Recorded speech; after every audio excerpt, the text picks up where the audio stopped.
गिबियावनो दुलाराय बर' फरायसा आफादनि 59थि जोनोम सान बे जोनोम सानजों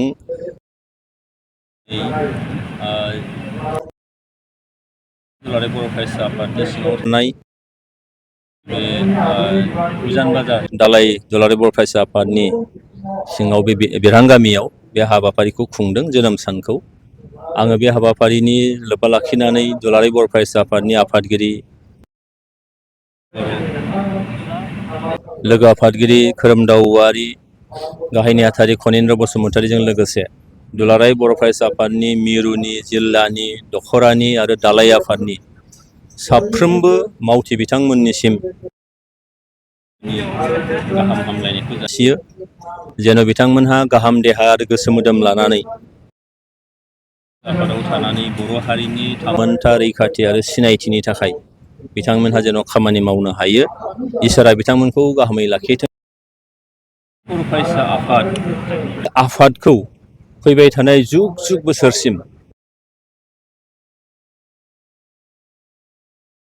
हारिनि थामोनथा रैखाथि सिनायथिनि थाखाय खामानि मावलांनो हाथों, आं बेखौ मिजिं खालामदों। इसोरा जेन' बेखौ बोर हरो।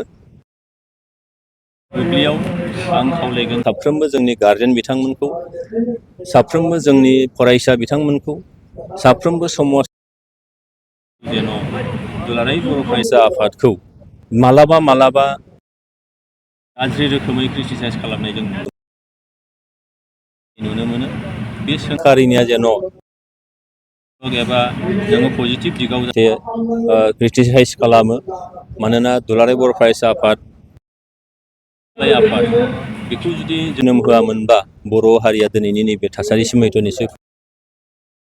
बेनिखायनो हारिनि सिनस्रि आफाद बे आफादा अरायबो, बे आफादाव थानाय बिबानगिरिफ्रा अरायबो हारिनि थामोनथा रैखाथि सिनायथिनि थाखाय खामानि मावलांबाय थानो हाथों।